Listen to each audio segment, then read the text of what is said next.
Dito naman, ayan, nilinis ko yung aking mga halaman.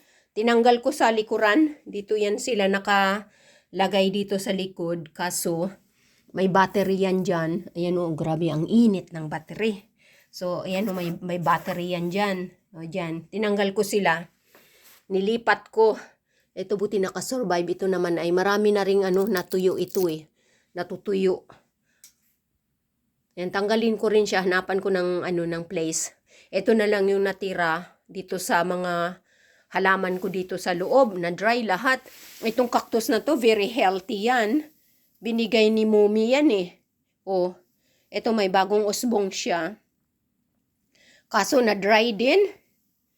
Wawa naman ang mga halaman. Oh, nagiging daing na sila.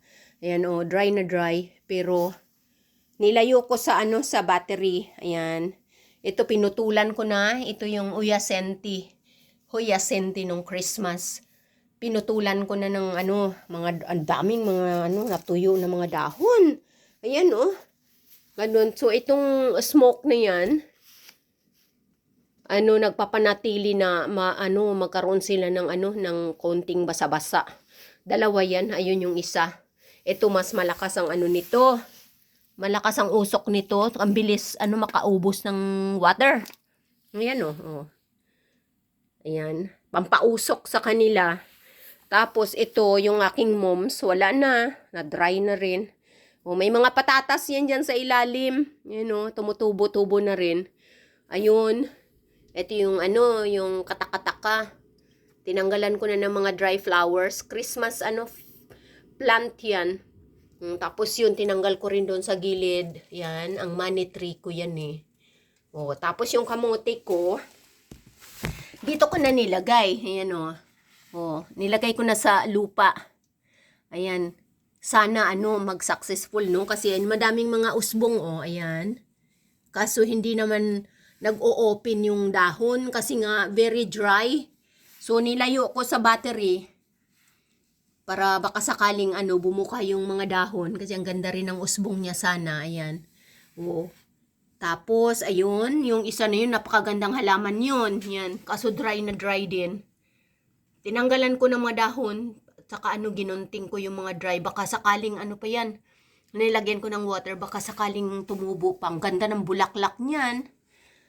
Ayan, so ito yung natitira na ang dami kong mga dahon na mga sanga, mga dahon na pinagtatanggal.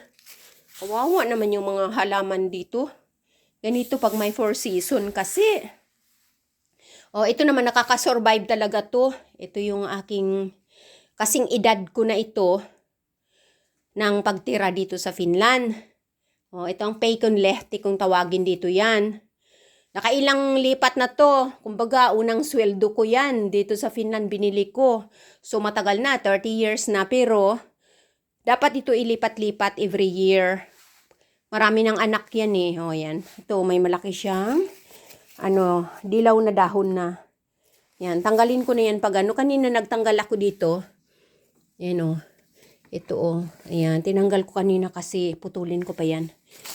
Yung kawawa rin nga nagsasuffer sa lagay ko doon banda sa salamin. Ayan, tinaas ko na yung kurtina doon, ayan para may light.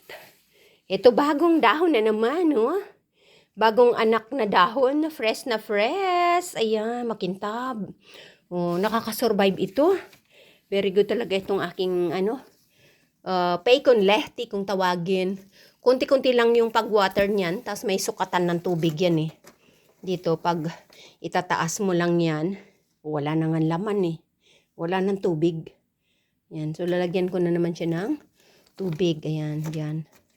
Lagyan dyan ng tubig dyan. Tapos, unti-unti, yung mga roots niya, hinihigop niya.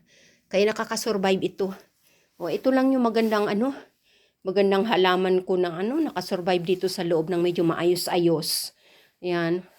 Ayan, wala na. Ilalabas ko na. Dry na talaga siya. Kawawa naman. Wala na. Dry na siya.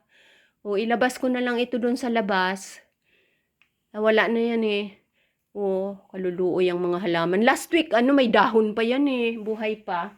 Tapos dito banda, mayroon ako nakakasurvive pa dito.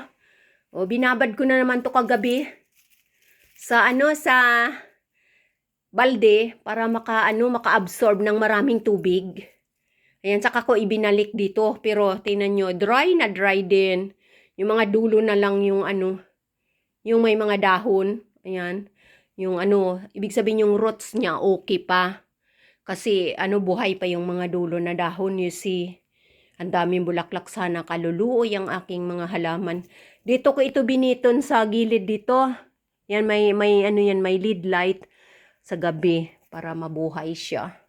Yan. Tinanggalan ko nga ng kortina yung bintana dito para magkaroon ng light kahit papaano. Sumisikat yung araw paminsan-minsan, syempre pag hindi maulap na sisikatan sila ng liwanag. Yung kawawa baga ang mga halaman ayan. Oh, maganda rin kasi pag may may halaman ka na na real sa loob ng bahay kasi nga 'di ba elements, tapos pa ba? Para maganda, fresh na fresh kapag green. Ayan, so dito banda. Pero pagdating ng spring at warm na, ilalabas na lahat yan doon. Sana nga makasurvive, 'di ba? Ayan minus 21 degrees sa labas. Lumamig ng husto. Makulimlim yung ulap, wala namang sun. Ayan. Mga ibon patuloy na kumakain sa aming free foods for them kasi kawawa naman sila kapag winter. Napakahirap maghanap ng pagkain yung mga wild natures. Ayan. Okay. Thank you for watching. Layas na ako. Babush!